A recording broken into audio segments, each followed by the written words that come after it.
Hi everyone. Hi everyone. This is Wilhelm. You know Wilhelm, I think most of you will. We're going to do a video today on tea, basically, on how to brew some of the teas. Chinese tea and tea culture is quite a big thing. When we go to China on the Taoist trails with Laoma, we spend a lot of time in tea houses, sipping tea.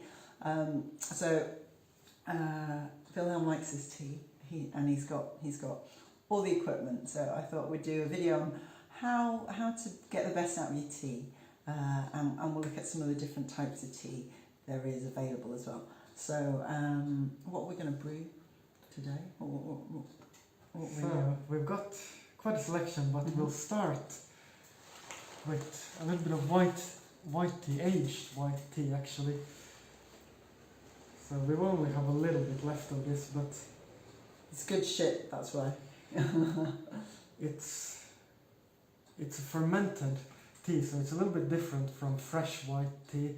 So this one has been fermented for about 7 or 8 years now, I believe. And there's a saying in China about aged white tea. So 1 year tea, 3 years medicine, and 7 years treasure.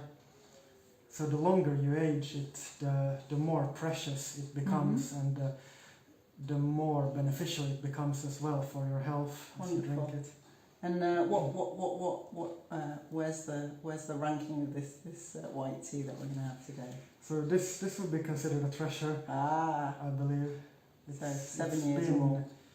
Yeah, it was a 2014 tea, so it's now 8 years old. 8 years old. Wonderful.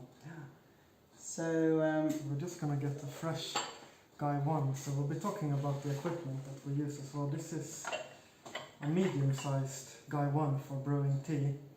So in England, when you make a tea, you just get a tea bag and you pop it in a mug and just pour water on it. So in Chinese, this is called Gong Fu Cha or Cha Da. It's like a kind of tea ceremony, but it's very much more relaxed and looser than, let's say, a Japanese tea ceremony.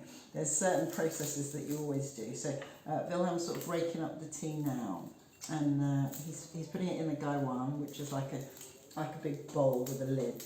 Gai means lid, Wan means bowl, and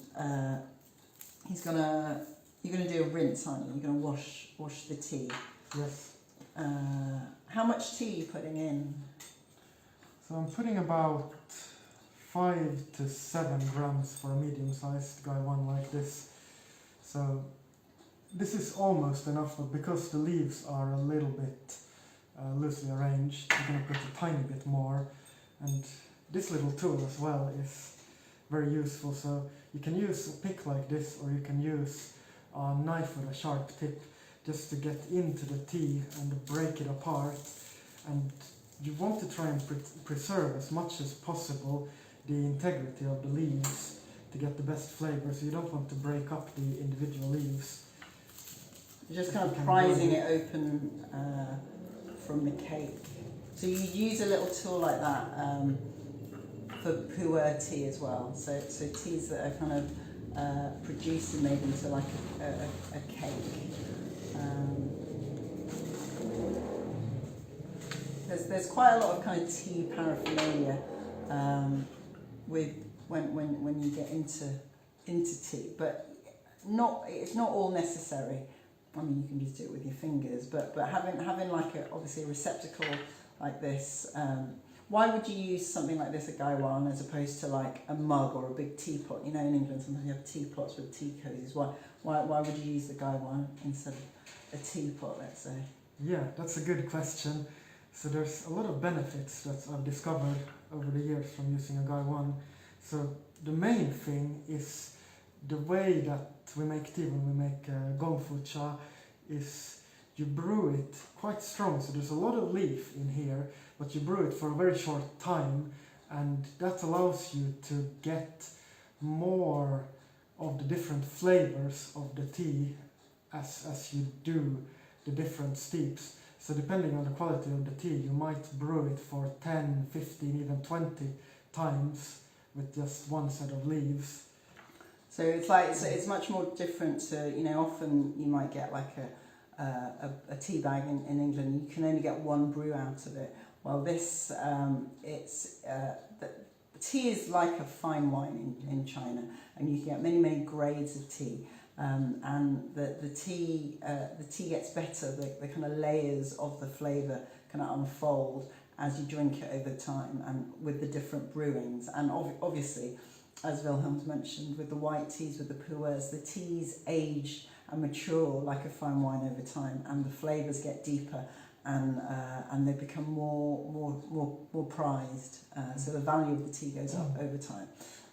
So you just flush the water through. You don't let the leaves sit in the water. Is that correct? Pretty much, yeah. Especially for the first 5 to 7 brews, it's quite a short time, so between 5 and 15-20 seconds at the most, and then you can gradually increase it. So it's kind of a feeling art. You have to taste the tea and decide how strong you want to make it on the next steep, and then you just increase it to get the thickness and flavor of tea that you want. Cool. As you go along. Okay, so let's watch you do it. So yeah, so we're gonna start with just rinsing the leaves quickly, and for this we're just gonna pour on the sides of the gaiwan, so we don't want to pour ever straight on top of the leaves until you're ready to kind of finish the leaves off at the end of the session. So Wilhelm was pouring just on the sides of the gaiwan, so he doesn't damage the leaves. And the water that you're using now, how hot is the water? Yeah, so the water is should be about 95 degrees by now. With aged white tea, you can brew it anywhere from 90 degrees to boiling water. You'll get the best results with 90 to 95 degrees to start with. So hot water, basically. You don't want cool, tepid water. So yeah. So you can just smell the tea after you've done the first rinse. Wow. And you should get quite a powerful hit. That was surprising with the Just white from the tea. fragrance. It's very there's a lovely kind of depth to it. So aged white tea is very special in that it has a lot of this rich, kind of sweet, berry-like, slightly Chinese medicine-like fragrance. It's a very gorgeous fragrance that you don't really get with any other type of tea. It's very special, and this is why it's very special. When you've aged it for a long time, then you get these deep notes. But I think you were saying earlier as well that the first steep, that's for the fragrance. For the fragrance, yeah. There's a saying in Chinese. So like the first brew is for the aroma, the scent of the tea. So you don't really drink that. So it's just to release the aroma of the tea, and then the second brewing is keep going. Yeah. Is more for the first taste of it, and then third, depending on what you're drinking. But let's say if you're drinking an oolong, by then the leaf would have unfolded, and you'll be able to see the full leaf, and that's for sort of the visual pleasure, looking at the leaves as well. What are you doing now with the tea? Yeah, so let's talk about all of this equipment we're using as well as we go along. So what I've done with the first rinse is I've just warmed up all of my equipment now, and you can actually, if you want to do it really properly, you can warm up this gaiwan before you put the tea leaves in, and then you start to release the fragrance already, even before you put the water on. But this is the way I do it. So this is called a Gong Bei in Chinese, which means a fairness pitcher or a fairness cup. So what it does is, when you pour from the gaiwan, you don't want to pour straight into the teacups, because then you get different flavors So it's not fair. One person gets stronger tea and the other person gets weaker tea, whereas when you pour it in here, it gets mixed up and then you get it at exactly the right temperature as well to drink straight away. So these ones come in different designs and sizes and types of material. So this is quite a special one. It looks a little bit like a milk jug, but it's not. It's a lovely jug. It's got a nice balance to it. And what kind of, is it made of special porcelain or is it? Yeah. All this set I've got here. This is fine bone china. I believe it's very light and thin. So it's got quite an optimal thickness for brewing this type of tea. So I like it very much. We're actually not using the same guy one from the set, it's over there, we'll have a look at it later. Okay. But talking about the pictures, this is another one. This is a little bit big, a little bit too big actually. You would use this with a big guy one or a big teapot. Yeah, or if you've got lots of people that you're serving as well. Yeah. So that's that, and then we have the little teacups. So these are very small, I think they're probably 30 or 50 milliliters. Yeah, this is about just 30 milliliters. 30 ml. So it's just a couple of sips. You have slightly larger ones as well, like this, but they're usually very small compared to Western cups. So you can really enjoy the tea as you sip because of the shape of the cup and the lip here. You get more of the fragrance of the tea as well as you're drinking. It enhances everything about this equipment, enhances the tea drinking experience in some way. Absolutely. So yeah, so they're very, very small cups. So if you were going to do this at home, I'd just have like a bowl that you can have a lid with, and maybe if you can get hold of some smaller cups rather than big mugs, that's traditionally how it would be done, rather than like a big mug of tea kind of thing, because you want to enjoy, like Wilhelm's explained, the different flavours of the tea as you brew it and the different brews of the tea. What's this thing here? Oh yeah, we forgot the base piece here. So this is a Gong Fu tea tray, which just makes it easier when you're making the tea to sort of not spill water all over the place, because it does get a little bit wet and messy, and this just collects the water and you can play around with all your tea tools without worrying about.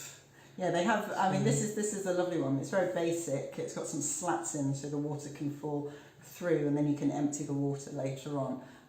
You have very, very intricate ones in China where they're kind of carved out of the side of a tree, and they look like landscapes and the side of a cliff or something. And you can get whole tables that are just like a Gong Fu tea tray, basically. And you can because making tea, don't worry about spilling water, because you're gonna splash water everywhere. It's part of it. It's like playing in with the water jugs when you're little. So it's very much part of it, and you get these little tea toys as well if you really want to go the whole hog, where you can pour water on them, and they change colour. The different things are revealed when the water hits them. It's very much a tea culture in China, as opposed to sort of like a pub culture. So people will go to a tea house and they'll go with friends and they'll sit for a few hours enjoying a cup of tea.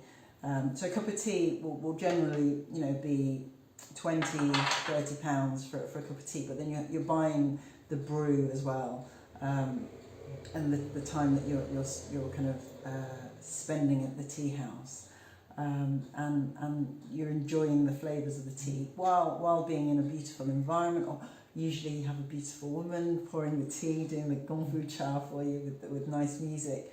So it's a whole tea culture, like we were saying. Anyway, are we ready for this?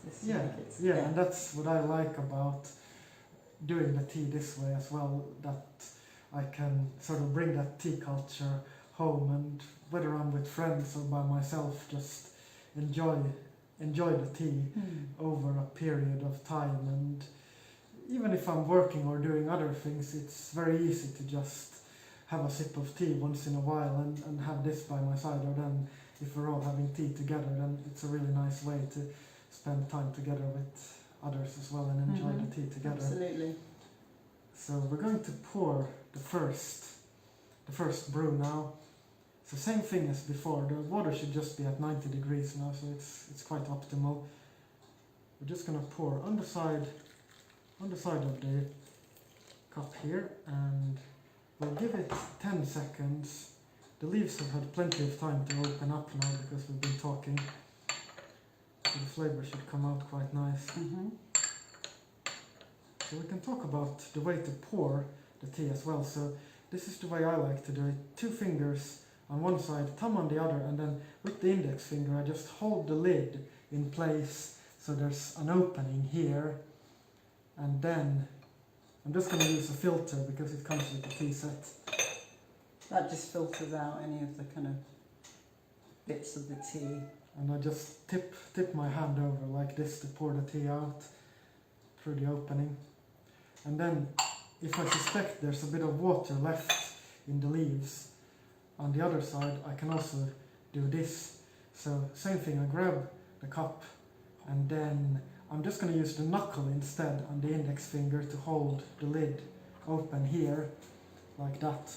And then I can pour the other way just to get the last few drops out. To really maximise what you get out of the tea. Yeah, because you don't want to leave water in the leaves ever while the tea is resting, because then it'll kind of stew and you won't get as much out of the tea for the later brews, and you might go a bit bitter as well. So we can pour the tea straight away, and it should be a good temperature to drink because it's been through this whole process. It's a lovely colour as well. There we go. Let's have a taste.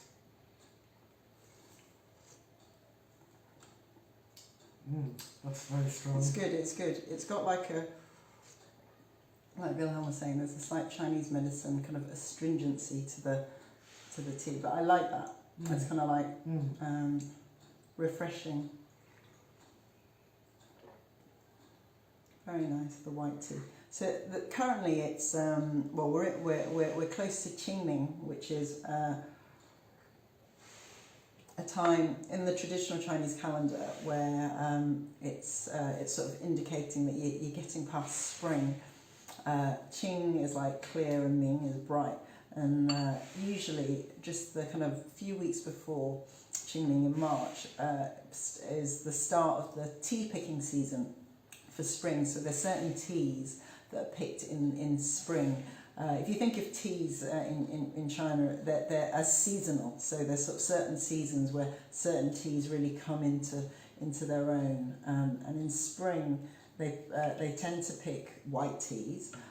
They also pick green teas, and they pick red teas, what we would call black teas, but red teas. And usually they pick them because the buds are just coming out after a cold winter, so it's the freshest first buds that the tea plant is producing. And then with the green teas, they pick them. So teas like Longjing or Bilochun, they're green teas, and they're picked, and then they're just roasted, and they're fresh and very vibrant. They have a lot of that spring energy to them, and they usually last for about a year. You have to kind of store them well and drink them within a year, otherwise they don't have such a good flavour anymore. The white teas, this one isn't a fresh white tea, it's an aged white tea, isn't it? Yeah. But the fresh ones, I think they just pick them and they hardly do anything to them, and they just they dry the leaves basically. So they're really, really fresh. And some of the fresh white teas are Silver Needle. Is there any more? I can't think of any more. But yeah, there's different varieties depending on which region they come from. White teas are quite specific, especially these aged ones, but they come from often wild. The highest qualities come from wild tea bush in Fujian province. The Longjin, the green tea, Longjin, that's very, very famous. Dragon Well, and that's comes from Zhejiang province, and there's like tea bushes there that are the original tea bushes that the emperor used to drink from, and they're guarded, like, you know, security around them, and the first pickings of them, they can be very, very, very pricey. And you know, we're talking tens of thousands of pounds for like 100 grams, 500 grams, as opposed to sort of, you know, a tenner or something, which you might think is pricey for some tea. We're talking a lot of money. The material that's used to make the tea, even in quite heavily processed teas, really makes a difference. So the highest grade is called Gong Ting, which means imperial court, and it's just the freshest, the youngest buds on the tea leaves that are used. So it's very, very expensive and very fine, and then you get very special teas made from that. Let's have another brew. Let's keep going. Yeah, so you've got white teas and green teas, and the ones that are freshest, like fresh white tea and fresh green tea, you don't have to brew them at such high temperatures. Sort of 70 degrees, 75 degrees will be enough to kind of release the flavours. But then the golden eyebrow, I think we've got some golden eyebrow that we'll do later. Golden eyebrow is one of my favourite teas, and it's more what the Chinese call a red tea, and that is basically what in England we'd say is a black tea, and that is fermented as well. So it's fermented, and then it's oxidised, it's picked, it's oxidised naturally, and then it's fermented. Something in the processing, something's put in there to ferment the tea. We've also got, there's oolong tea as well. So one of the famous oolong teas, I've got some over here actually, is called Tie Guanyin, Iron Goddess of Mercy. So that's a famous oolong tea, which is oolongs often picked in the autumn, but an oolong tea is a green tea, and then it is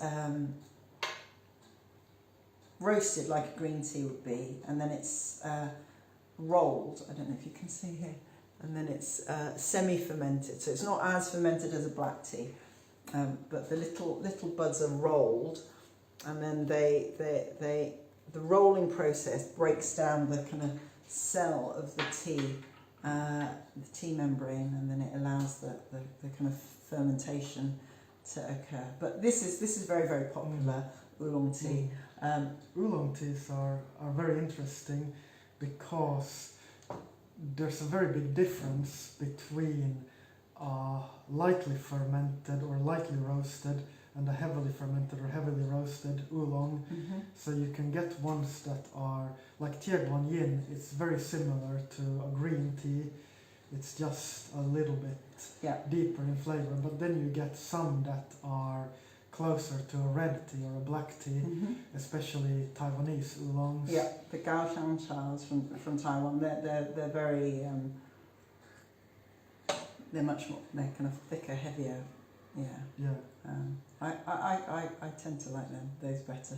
But with all these teas, you do have to be careful, because I have experienced this. You can get tea drunk from them, where you drink a lot of the tea and then suddenly the tea's had its effect on you. And I think we were in Anhui one year on the Dallas Trail, and I could hardly stand up. I was just like, oh my god.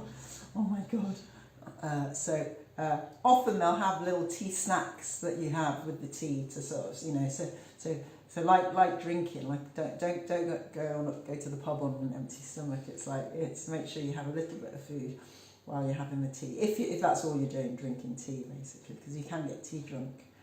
And each of the teas have a unique energy basically. So green teas have a tendency, I find, to go to your head, and they can be quite stimulating. So you have to be careful if you're sensitive to those. This white tea that we're drinking now it's quite a neutral tea. It doesn't have a lot of caffeine. It's not overly stimulating, but it is very refreshing. It's and very refreshing. It's good in the heat. Cooling as well. Yeah. Yeah. So it's Yeah. a very balancing tea. Yeah. So it's good to drink even in the evenings. Yeah, shall we show some of the different tea leaves? Yeah, absolutely. So We'll go through a few. so we've also got, you've got the golden eyebrow. Yeah, Do you want to show the golden Let's look eyebrow? at that, because this is a really beautiful tea. It smells so gorgeous even when you open the package.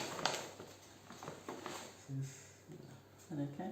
we can let's put it in we're going to brew some in a minute, so we've got this smaller guy one here that we're going to use. This is a single person guy one, so this one we have been using is for 2 people. So how big is that? 125 This mil? is 120 mil, I believe, and this one is probably 150 or 200. I would have to check. I think it's 150, so they're slightly different. We're just going to measure out. So the golden eyebrow is like a tea that's called golden eyebrow because it's the shape of the tea leaf. I don't know if you can see. Is like a brow basically. It's sort of like a lady's brow. And there's these sort of like golden flecks in the tea leaf, and it's kind of just slightly rolled. But it's what the Chinese would call a red tea or Hong Cha. So it's fermented as well as just being oxidized like the green teas, but it's got a lovely deep flavour to it. It's related to lapsang, which is the tea that Jisoo like to drink, so it's got like body, it's got depth to it, which is why I like it. But it's quite balanced as well, isn't it? It doesn't send you crazy. Like a green tea. Yeah. I find it's very warming, and yeah, it's very good for the stomach and digestive system. You can feel it. It goes straight to here and warms you up. Absolutely. So it's one of my favorite teas in the morning, especially, and also with meals sometimes. And you can see as well that these leaves, again, it's very high quality leaf, so it's the small fresh buds picked in spring. So traditionally this tea only comes from one mountain, Wuji Mountain in Anhui. No, Fujian, in Fujian. Yeah, and it's if you get the original tea, then it's very expensive, but we've been able to source some that's almost as nice in terms of quality and flavor, but it's not from that exact mountain. Otherwise, we wouldn't be able to afford it. So it's cheaper. If you're interested in some of this golden eyebrow, then send us a message. Wilhelm sources some of the teas from the tea house that we mentioned in Beijing that we go to. But yeah, this golden eyebrow is very highly prized. Often people give it as gifts, and it's a tea of sort of prestige. So people like, oh, it's a good quality tea. Because originally, like Wilhelm was saying, it was a wild tea, so it's kind of difficult. It's not mass produced. It's just cultivated on that mountain.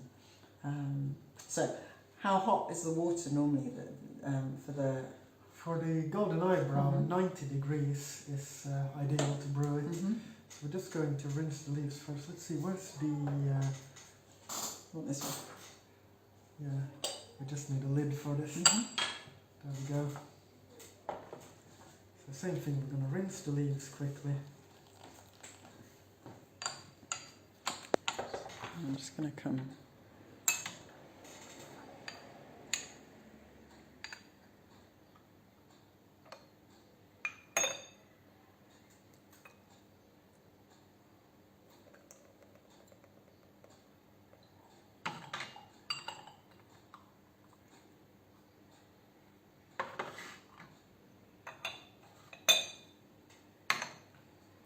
And so, just remind us again, why do you need to rinse the leaves? So the reason why we rinse the leaves is to, first of all, remove any chaff or dirt or dust that might be stuck to the leaves. And you also want to remove, sometimes there's an initial bitterness to the tea, especially with the white tea here. I find if you don't rinse it, it can be quite bitter on the first brew. So you want to remove any harshness in the tea by rinsing it. And it also helps to open up the tea leaves before you start to actually brew and enjoy the tea, and then you get a much more beautiful first infusion once the leaves are open. Wonderful.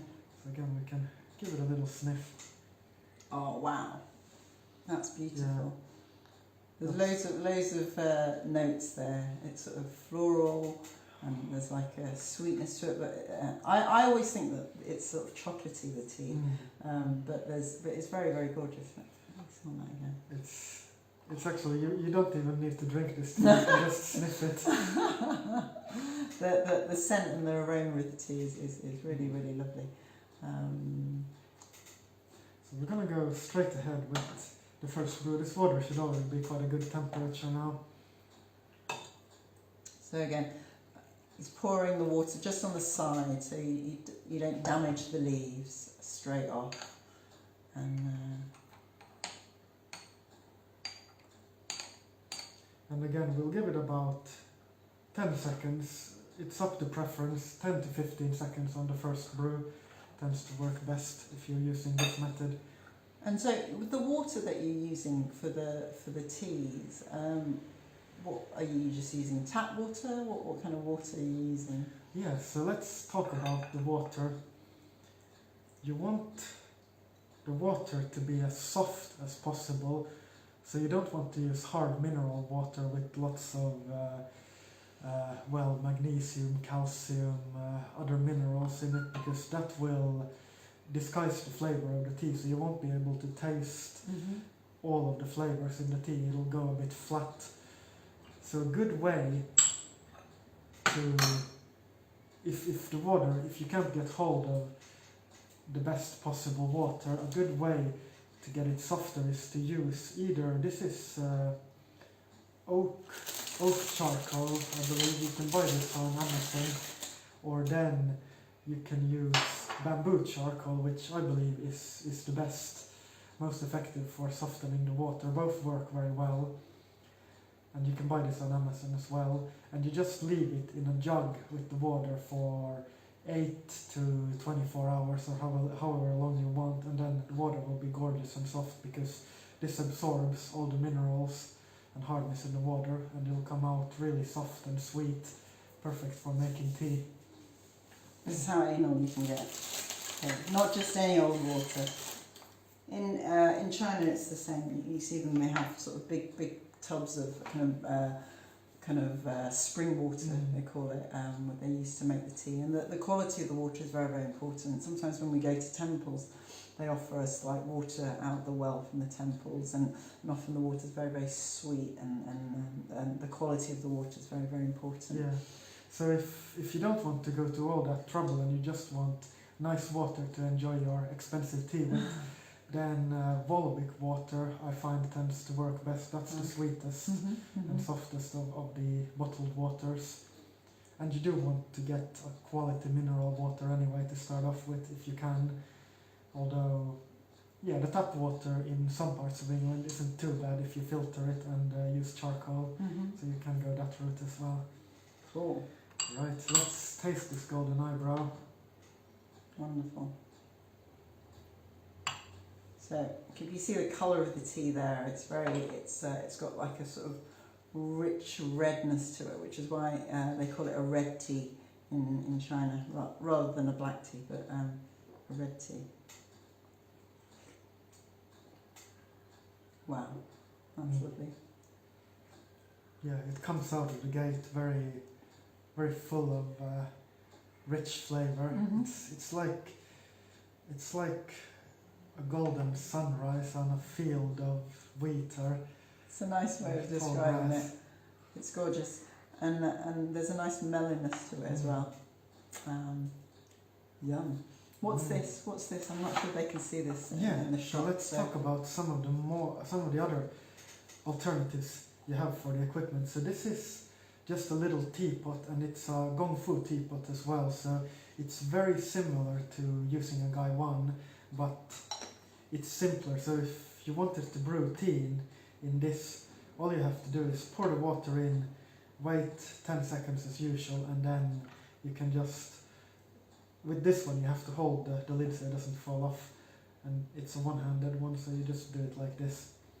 And these are very handy, so you don't have to go through the trouble of learning how to Hold the Gai 1. maneuver the Gai 1 around. Unless you've got asbestos fingers, then it doesn't matter. Yeah. But these are beautiful. I love porcelain. I love the kind of practicalness of them, but the beauty of the clay. Is this a special clay? It's kind of rougher. It's kind of matte. Yeah, it's a bit of a special one. I think these are difficult to come by. I got this in a tea shop in Weihai in China, okay. Mm-hmm. but you can get similar ones on Amazon and other places, I believe. When you store the tea, so we've just been tasting Golden Eyebrow, which is a black tea, but you can also get flower teas as well. So flower teas are like, let's say, jasmine tea, which is normally the flower or an oil that's infused with a green tea usually. So the teas really do pick up flavours of their kind of environment. So I've made the mistake before of kind of storing different teas together, and Albert Jiao saw it and was like, what are you doing? Because you're mixing all the flavours. So it's like, so they have to be stored individually, and so like flower teas. Flower teas are more like infusions. They're so like I say with jasmine, but you can also just get the flowers, and one of the ones that we use quite a lot is this one, snow chrysanthemum, isn't it? Yes, so it's a little bit different to normal chrysanthemum, if you've ever tried that. This one, the flowers are, let's see, have we got a dry one there? This one's not dry. I think this one's dry. Yeah. I can make sure. So snow chrysanthemum is chrysanthemum tea in China is very much it's a very common tea that people use, especially in the heat of the summer if you've got any kind of heatiness in your body. And snow chrysanthemum is grown in the Himalayas, so it only grows above a certain height, and it's got this sort of golden, that's what the Chinese would say, like a golden taste to it, which like orange peel sometimes has, but it's very, very, very potent then in terms of it has that coolness, it brings that coolness into your body, so it's very refreshing in the heat or if you're feeling overheated. But it's also it's a lovely taste as well, and the colour is amazing. It's this sort of bronzy orange that comes out, but this is very, very good chrysanthemum tea. And yeah, like I say, but this is more like an infusion, so it doesn't have any caffeine or anything in it. Yeah, it's perfect to drink in the evenings, especially if it's a hot day and you're feeling quite warm and dehydrated. Sometimes what they like to do in Chinese restaurants in the summer is mix pu'er and chrysanthemum tea. Have you got a pu'er cake to show everyone? Yeah, we've got a tiny bit of pu'er. We've almost run out. But so pu'er is what the Chinese would call a heita, a black tea. And pu'er is a particular type of black tea that's very, very, very popular now. It's produced in Yunnan, which is in the south of China, and it's oxidised and it's fermented and it's aged for a number of years. I think anything under 5 years is not really considered like a good pu'er, so yes, we always try to get pu'er that's been aged at least 5, ideally over 7 years, to really get the depth of flavour and the smoothness, because pu'er starts off quite harsh when it's first starts to age, and it can be quite, like, the energy of it can be a little bit too strong as well. If it's fresh, it can be too stimulating.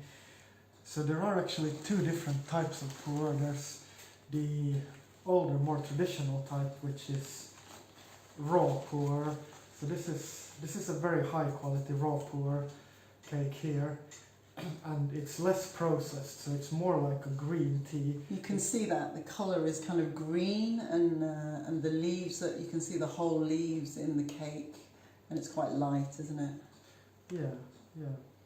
And it brews quite similar to maybe oolong, maybe a light oolong, but then it has very strong kind of astringent fermented flavors as well. And I personally find this a little bit too strong. The energy tends to go straight to my head, so I try not to drink too much of it when I do drink it. But there's a lot of people who drink only pu'er because it's considered a very, very special tea, both in China and in other parts of the world. There's a cult following in the West as well. Absolutely. People who just drink pu'er. Abbot Zhao likes his pu'er, and often he'll serve it to you, and it's like a little espresso. It's like absolutely black, like literally. I mean, it's as dark as the darkest bit of this wood, and it's very, very strong. So this is cooked pu'er, so it's been processed a little bit more, and it comes out more like a black tea, but it's actually blacker than black tea, like Lama was saying. It's like an espresso. So shall we have a try of this actually?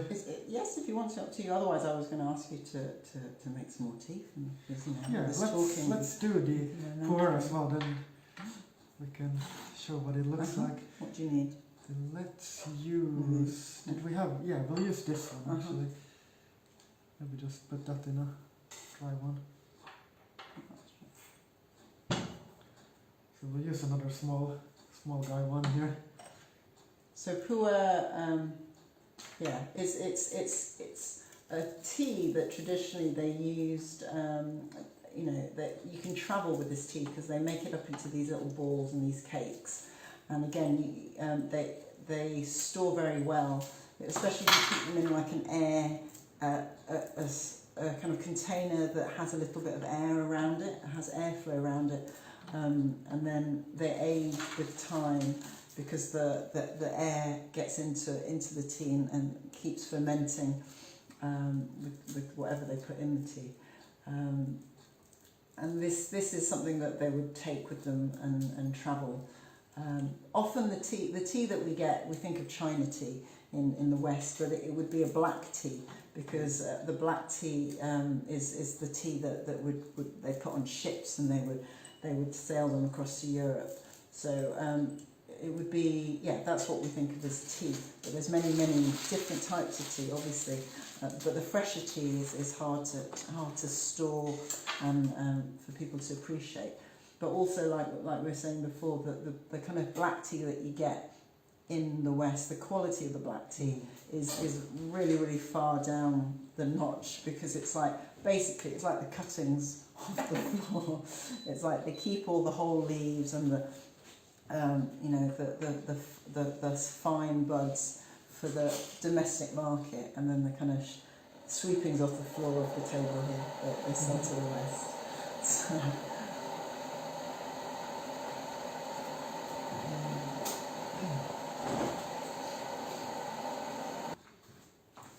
okay, so we're ready to brew this pu'er, but we're going to actually rinse this one twice. So with some teas, it's a good idea to give it 2 instead of 1 rinse.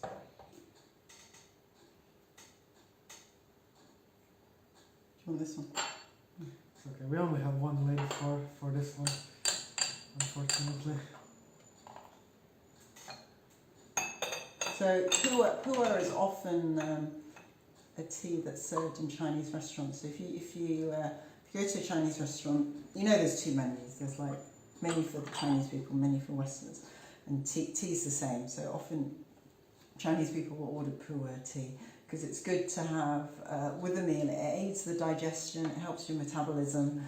They say it helps with weight loss as well, but it's a tea that they often drink it at the end of the meal if it's especially if it's a heavy, greasy meal. But yeah, is that and that's very different smell, but very much a pu'er smell. For me, that is very evocative of eating Chinese food for me with the pu'er tea. Yeah, and this one actually, it's a little bit younger. I think it's only 5 years.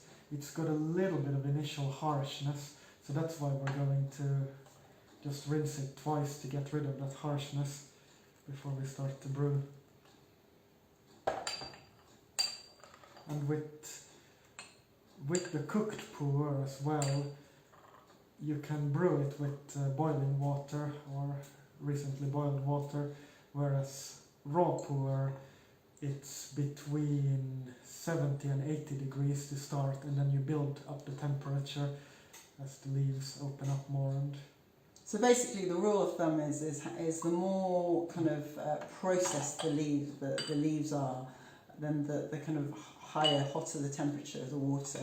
So the fresher the leaves, like a white tea, a fresh white tea or a fresh green tea, then you would have lower temperatures. But like a cooked pu'er there, then you can have it boiling and it won't damage the leaves.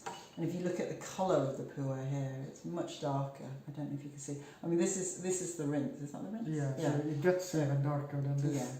Yeah. But it's already a nice colour. So that's mellowed it out nicely now. And we'll chuck the water away. We'll chuck the water away and we're ready to do the first brew. So Wilhelm orders some of this pu'er in as well from the tea house in China. So if you're interested in trying some of the pu'er, then just send us a message, and I'm sure you're doing an order soon, aren't you? So yes, we're just waiting for the situation to normalize a little bit, because the area where we source the teas, or where our friends in China source the tea, has been locked down. So okay. it's a little bit delayed, but it will be happening within the coming weeks. You can already see the colour there of the pu'er. It's got much darker, and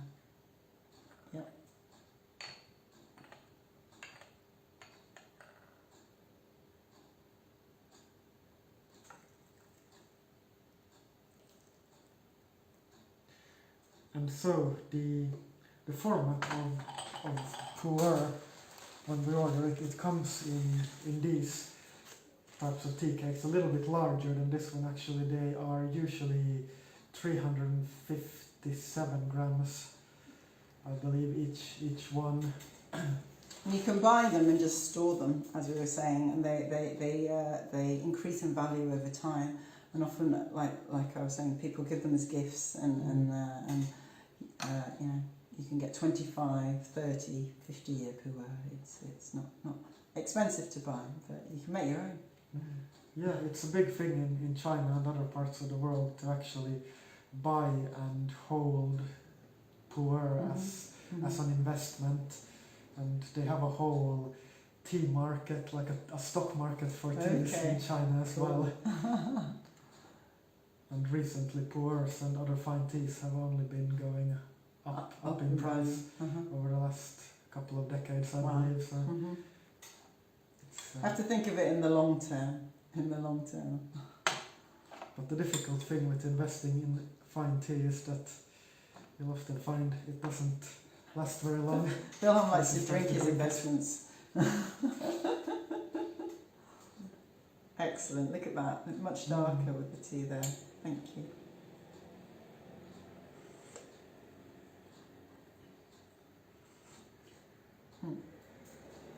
Very, very different than pu'er.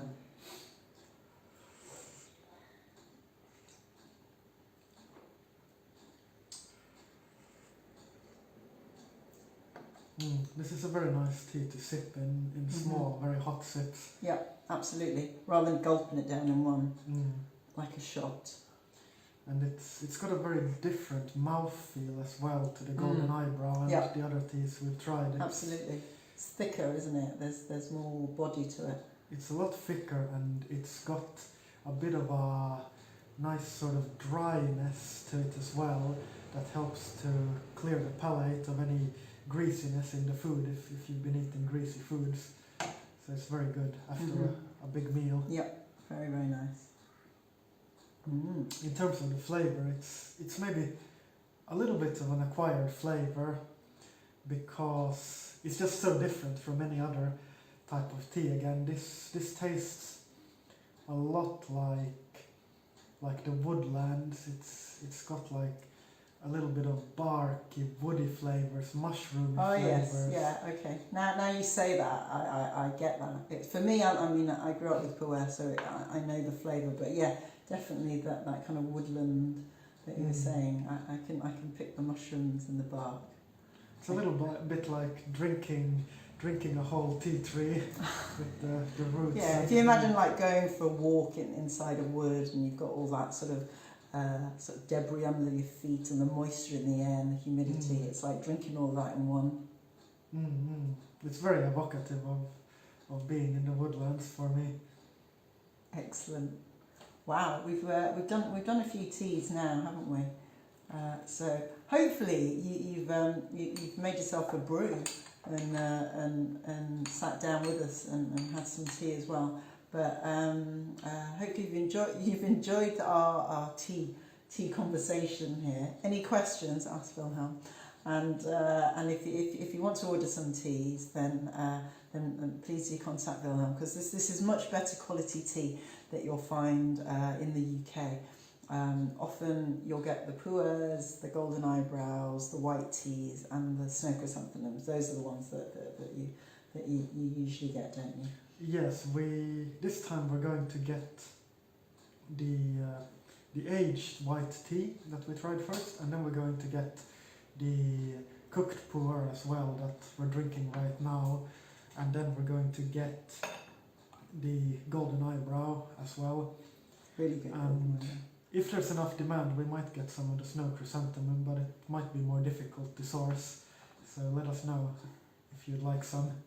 Okay, wonderful. So I hope you've enjoyed that, and any questions about tea, like I say, speak to Wilhelm. All right, we'll see you later. Bye. Bye.